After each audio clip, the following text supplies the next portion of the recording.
Assalamualaikum warahmatullahi wabarakatuh. Jangan lupa tonton terus Hi Guys Official, subscribe, like, share, and comment. Berkah selalu. Assalamualaikum warahmatullahi wabarakatuh. Hi Guys Official, mantap. Bagaimana hukumnya perempuan joget? Perempuan itu dari ujung rambut sampai ke ujung kakinya aurat. Innal mar'ata, sesungguhnya perempuan, idza balagatil mahid, kalau sudah sampai usia haid menstruasi, mohon maaf, la yasluh laha an yura minha, tidak boleh nampak illa hadza wa hadza, telapak tangan. Dalam mazhab Syafi'i yang dimaksud telapak tangan zahiruha wa batinuha. Ini boleh, ini boleh, ini boleh. 1, 2, 3. Yang lain tutup. Suaranya bagaimana? La tahda'na bil qaul. Jangan bersuara mendesak-desak, lemah gemulai. Kenapa tidak boleh perempuan bersuara lemah gemulai? Yatma alladzi fi qalbihi marad. Ada laki-laki yang kalau dia mendengar suara itu dia langsung error. Makanya kalau datang telepon salah sambung, ibu jawab, jangan lemah gemulai. Assalamualaikum. Waalaikumsalam. Ini di mana? Palu. Jangan lemah lembut. Assalamualaikum. Waalaikumsalam. Itulah yang menyebabkan perbuatan maksiat. Kalau suaranya saja mesti hati-hati, apalagi gerakan tubuhnya. Maka jangan ajarkan dia joget-joget. Kalau di depan orang banyak laki-laki yang tidak mahram, tapi kalau dia berjoget sesama perempuan menuntut aurat, kami Pak Ustaz sama perempuan memang betul, tapi live TikTok sama saja dilihat orang lain. Sibukkan anak kita dengan tahfiz Quran, sibukkan dengan membaca Al-Quran, berzikir, jangan disibukkan dengan perbuatan maksiat dan dosa. Bagaimana hukumnya seorang perempuan bekerja, berkarir membantu suami, mengakibatkan perhatian kepada anak tidak maksimal? Aslinya perempuan itu waqarna fi buyutikunna, di rumah. Laki-laki yang pergi mencari nafkah, perempuan di rumah. Tapi perempuan boleh bekerja dengan syarat dan ketentuan berlaku 5. Yang pertama, izin suami. Dan suami yang memberikan izin itu memang tulus, bukan di bawah ancaman. Bang, setuju ya? Kalau nggak setuju awas. Yang kedua, la tabarrajna tabarrujal jahiliyatil ula. Di tempat bekerjanya jangan sampai soleknya solek jahiliyah, muka putih tangan hitam. Dah paham sendiri. Yang ketiga, la tusafiranna imra'atun illa ma'adhi mahramin. Jangan pergi keluar rumah musafir tanpa mahram. Keluar kota, alasannya ini udah macam abang saya, ini udah macam keluarga saya. Berawal dari macam, berakhir dengan macam-macam. Yang keempat, la yakhluwanna rajulun ma'amra'atin illa ma'adhi mahramin. Jangan berdua-duaan dengan tidak mahram. Berawal dari berduaan, berlanjut dengan curhat, berlanjut dengan nyaman, akhirnya terjadilah apa yang terjadi karena setan belum pensiun. Yang kelima, jangan sampai meninggalkan kewajiban. Izin suami, tidak soleh jahiliyah, tidak pergi musafir tanpa mahram, tidak berduaan, dan kewajibannya tidak tinggal. Quality time. Kalau memang ibu bekerja pulangnya jam 4 sore, sampai rumah jam 5, mandi bersih, 6, 7, 8, 9, 10, 5 jam tetap dengan anak. Jangan sudah dari pagi sampai sore kerja, sampai di rumah anak datang menunjukkan PR, ini PR adik mah, ibu tetap juga.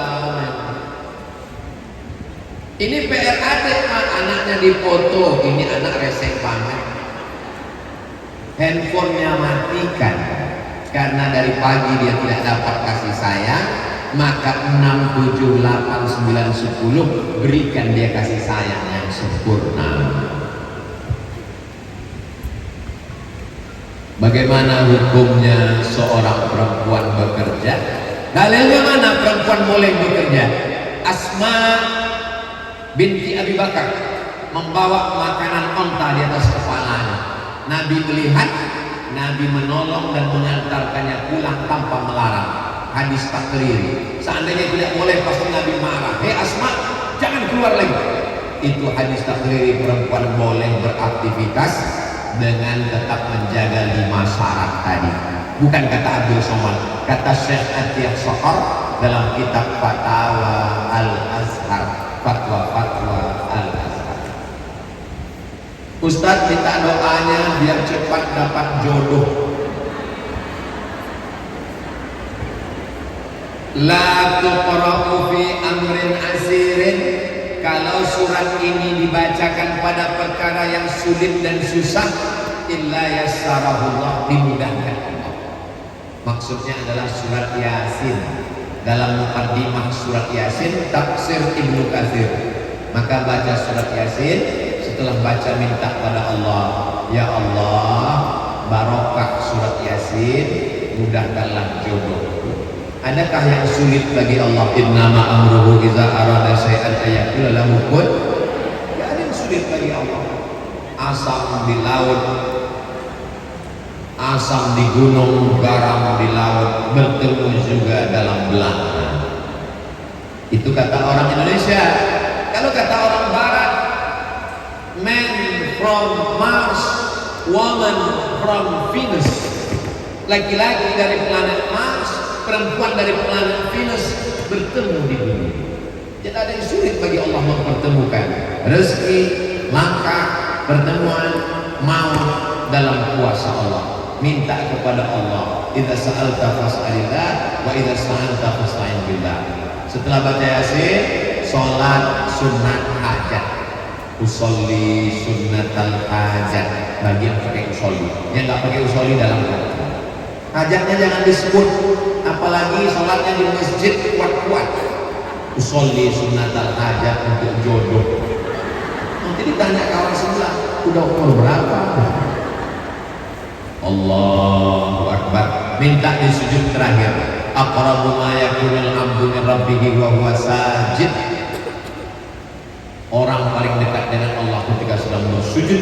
Di sujud itulah minta selama-lama sebanyaknya kepada Allah. Jangan dilafazkan di mulut, di dalam hati saja. Minta kepada Allah. Ya Allah, tak ada yang sulit bagimu.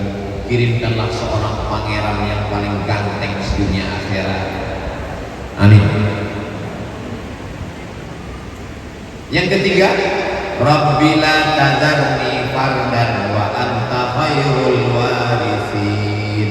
Rabbi, ya Tuhanku, la tadharni fardan, jangan biarkan aku sendirian. Wa anta khairul warithin, engkaulah sebaik-baik pewaris.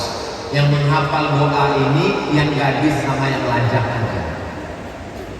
Rabbi la tadharni fardan wa anta khairul warithin. Jangan biarkan aku sendirian, karena engkau sebaik-baik pemberi waris. Ustadz, awal bulan depan saya mau ujian tutup. Maksudnya ujian sidang terbuka dan tertutup. Mohon doanya. Nanti di akhir majelis kita sama berdoa, mudah-mudahan segala urusan kita dimudahkan Allah. Ada hadis tentang perempuan tidak akan bahagia suatu kaum jika urusannya diserahkan kepada perempuan. Sedangkan fenomena saat ini banyak perempuan jadi pemimpin. Tolong Ustaz luruskan. Ini nanti banyak terjadi di 2024 ketika pemilihan pilkada dan caleg. Saya sebutkan hadisnya. Lan yufliha qaumun walau amrahum imra'ah. Tidak akan beruntung suatu kaum kalau menyerahkan urusannya kepada perempuan. Yang dimaksud dengan kaum situ adalah orang Persia. Yang dimaksud perempuan di situ adalah buran. Ada raja Persia namanya Kisra. Siapa namanya? Kisra. Kisra punya anak perempuan namanya Buran. Ketika Kisra mati, Buran masih kecil, tidak punya kepakaran, keahlian bidang politik. Tapi karena mereka memakai sistem monarki kerajaan, akhirnya mereka melantik Buran menggantikan bapaknya untuk menjadi raja Persia. Berita itu sampai ke Nabi, maka Nabi mengeluarkan hadis. Kata Nabi, lan yufliha qaumun wallau amrahum imra'ah. Tidak akan beruntung Persia mengangkat pemimpinnya perempuan yang tidak punya keahlian di bidang politik karena masih anak kecil. Kronologis hadis itu dalam ilmu hadis disebut dengan ilmu asbabul wurud. Sebab kalau ayat asbabul nuzul, kalau hadis namanya asbabul wurud. Jadi kalau ada perempuan akidahnya kuat, ilmunya hebat, disiplin, tepat waktu, maka dia bisa jadi pemimpin. Jelas? Hi guys official.